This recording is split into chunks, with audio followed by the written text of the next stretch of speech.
Kings, queens, and in-betweens. How goes it? How flows your well-being? Hope you've had a marvelous Tuesday. I have. Um, I'm really excited because yesterday my passport came, and I've been talking about that for 2 years, and I finally took action and made it happen. Ooh, need a shake. Um, hey, death. I think we need to talk about it real quick. Try to keep it under 3 minutes. Fear, death has a real grip on who we are right now. It's an unnecessary grip. It creates a lot of fear. I kind of just paint the picture of what my mind was going through about 15 minutes ago.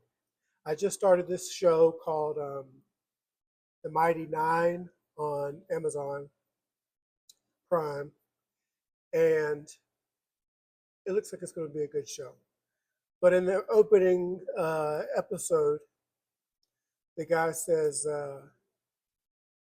that people will lie, steal, cheat, and even murder just to keep from dying.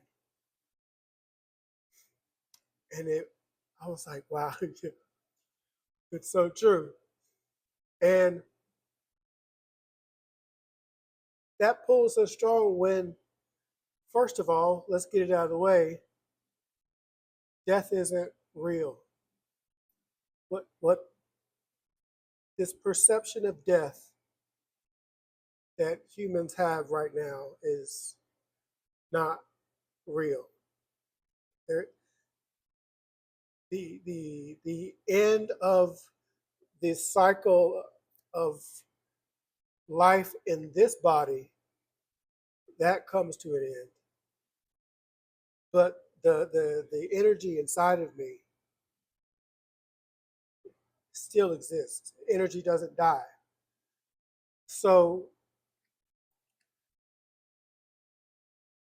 we all have a purpose. See, I'm about to run up over my 3 minutes now. But I'll be able to cut this. Anyways, we come here with a purpose, and the number of purposes are innumerable because energy never dies. So when it comes forth and lives a life, and then that body goes away, and then it's like, what next? What next? So life, God, universe, us, we've been doing that for trillions of years. And so in this particular earth, it's not been that long. So we are experiencing life, So maybe you come to earth to see what it's like to be born without loving parents. And you want to say, I need to go to earth and learn how to remember who I am in a human body that has this situation. Or maybe you come to earth, I need to go to earth to learn how to live as the richest person on earth and see what that means for me. And then you live a life and people hate you and they love you and they support you or they don't. I need to go to earth to live as a person who has this disease. I need to go to earth as a person that loves this gender or that gender or what. We come here knowing that the life we're going to live is for that, for the purpose of experiencing that. And for all, and then if you go Kabbalistic teachings, you there's a correction, a soul's correction that you have to reach. So this is all happening, and then you live the life for the experience. There is no right or wrong. There is, you come to earth, you have access to a power because it's inside of you. But because when you come here, you forget who you are. We spend so much time in fear and shame and guilt and this negative energy that we block ourselves from the power to heal and to do all kinds of things. I just hit my microphone. So, anyways, let's give, it's it's a lot. So it's like, that's why I get so crazy about it. But anyway, so that was all going on in my head. And then I took a break from the show and I was doing something. I think making these brownies that I'll make another video about later. But I got to scrolling on Facebook and saw that Aubrey Plaza is going to reprise her role as Death in Doomsday, Avengers Doomsday. And first my mind went to Aubrey Plaza is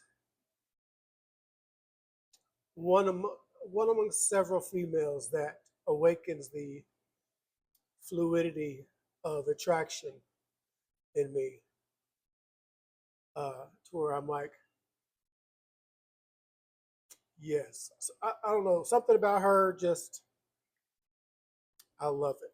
But anyways, first my mind went there, and then it started going down like America's, well, the world's need right now to fix the identity crisis by means of not caring about identity so much.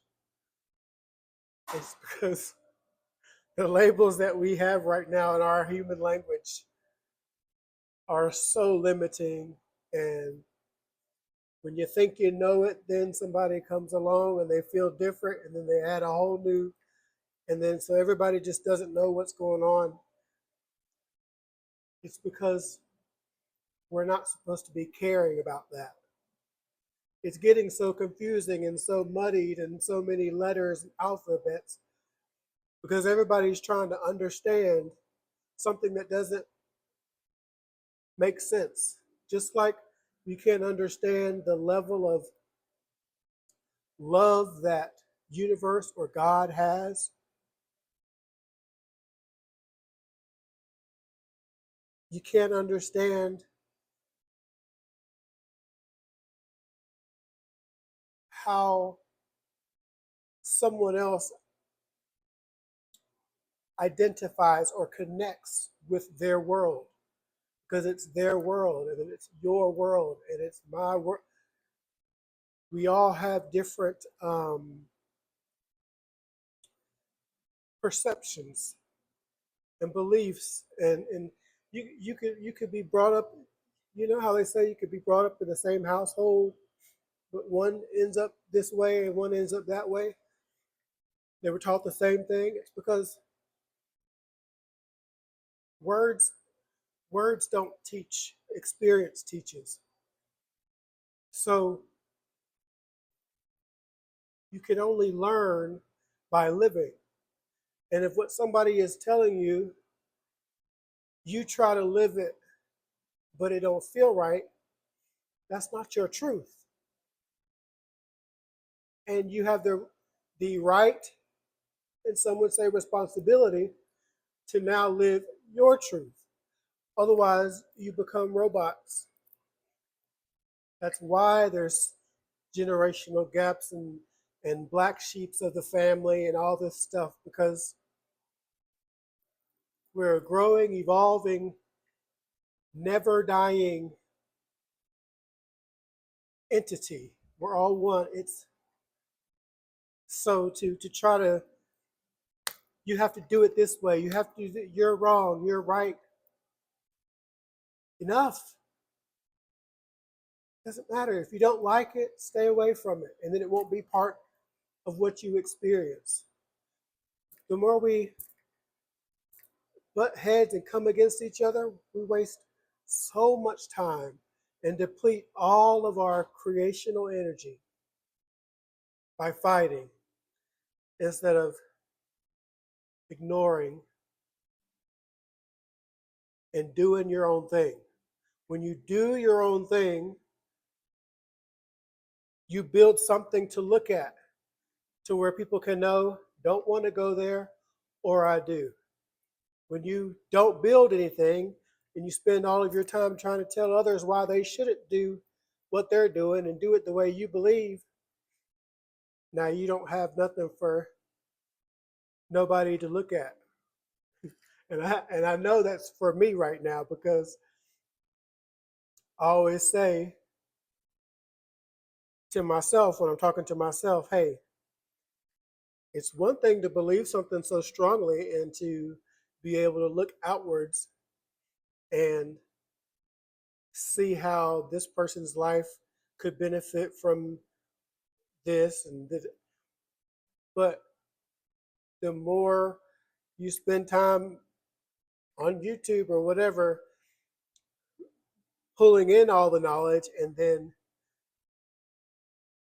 putting it back out for your audience, but you're not doing it anyway. So that's my intro. So that's what my brain did.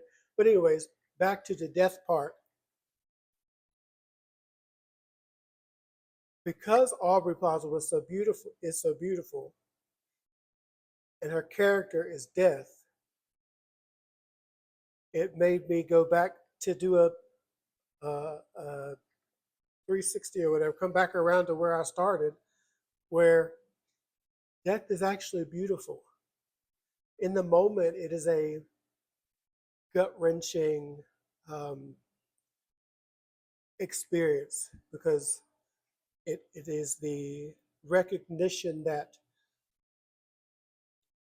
something that had built so much momentum of so many years or whatever has stopped. And so now you're like, so it is a brutal impact of energies being disrupted when someone you love especially dies. But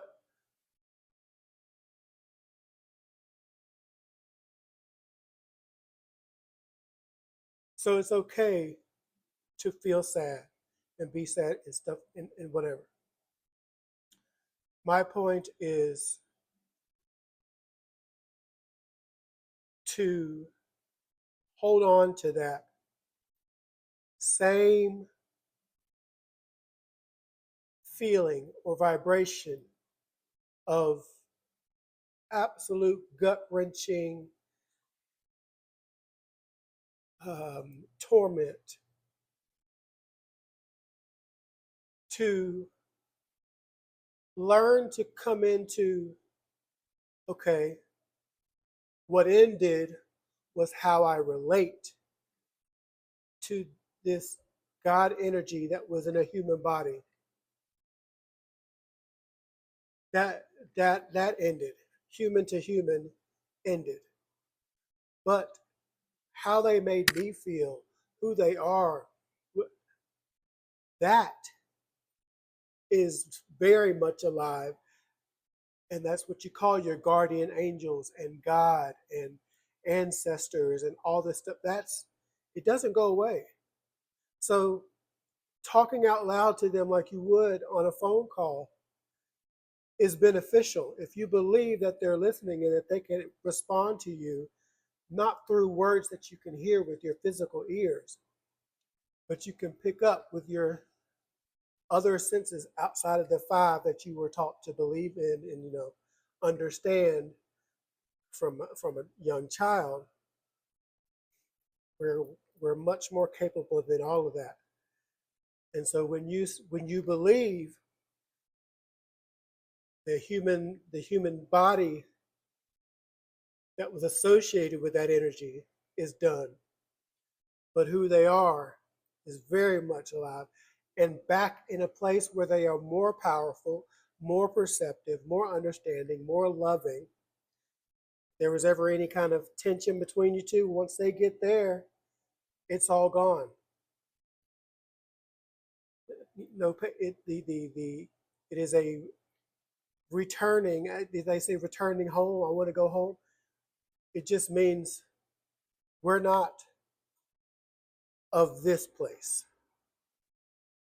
We are energy come to this place to live a life, experience it for what it is, have the most fun possible.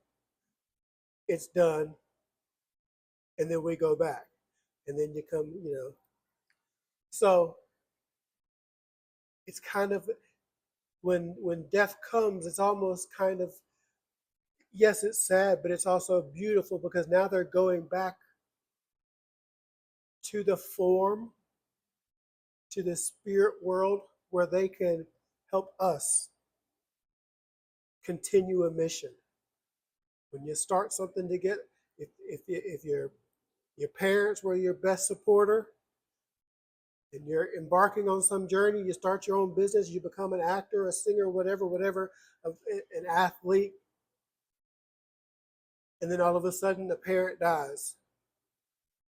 And then a lot of times it wrecks them and they don't become what they once were because of the pain and the weight and the heaviness of this pain.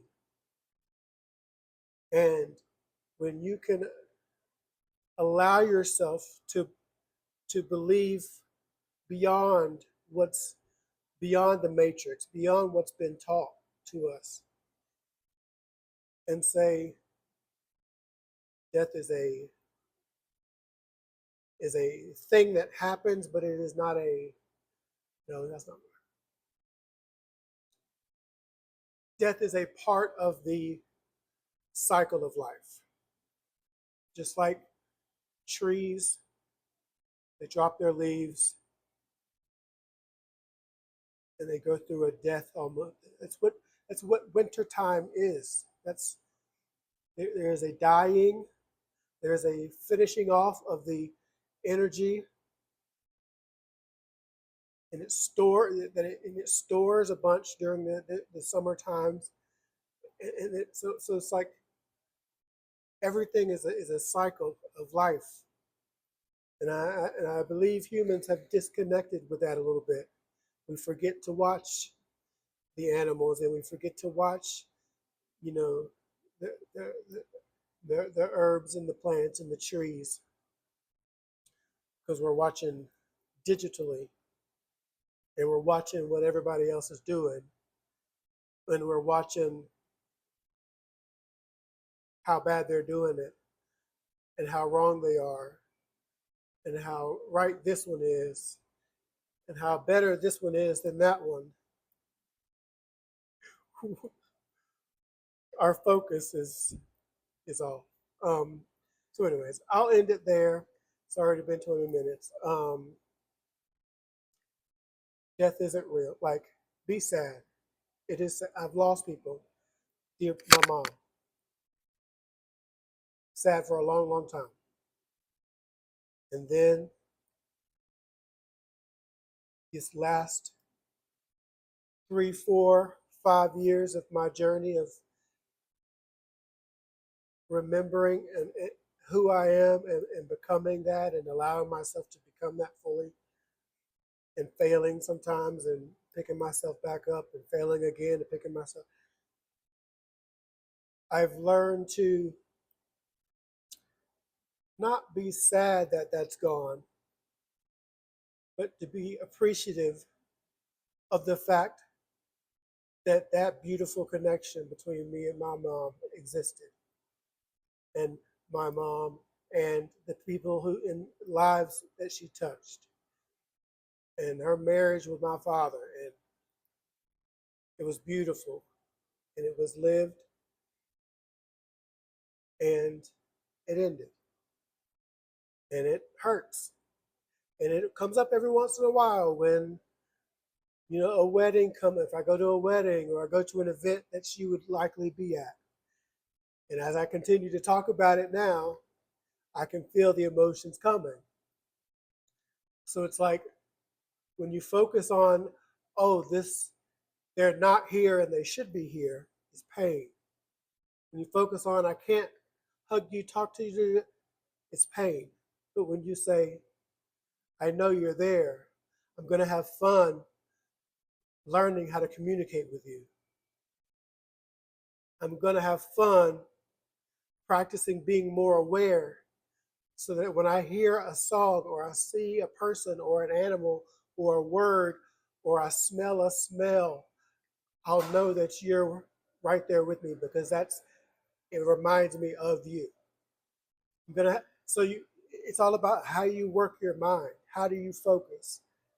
How do you feel pain when you think this way? Okay, don't think this way because your goal is to not feel that. You want to, so for a while you have to practice.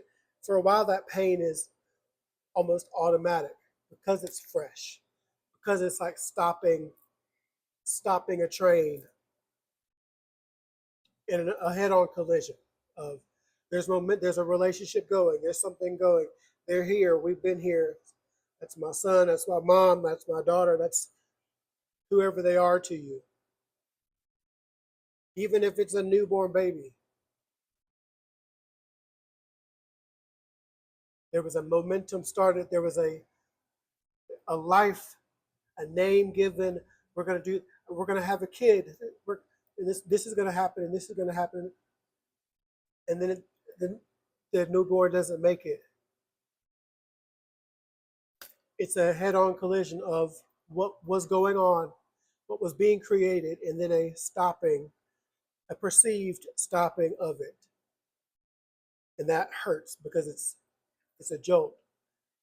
But when you can feel that, but then understand that it doesn't have to stay that, then you can slowly but surely practice your way to better feeling thoughts of, like I said, instead of it sucks you're not here, I know you're here. Let me have fun figuring out how I know. What do I listen out like? Did somebody say something? Is somebody wearing a certain color, a certain perfume? They're not gone. They're still here with us. So death can be very beautiful, even though that that part of life is a jolting experience. And allow yourself to be human and feel it. But afterwards, remember you're more than human, and you can choose how to maneuver your frequency in a place that's got you operating at optimum performance instead of in the low frequency where you're not producing and you're not functioning at a high level. So anyways, that's all I gotta say. I love you. I have no idea how I'm gonna splice this video up to make it something that's watchable. But as far as my YouTube goes, all my YouTube videos are long, so there you go. Love more, be more, achieve more, drink water, shut off, have fun, health, wealth, and happiness.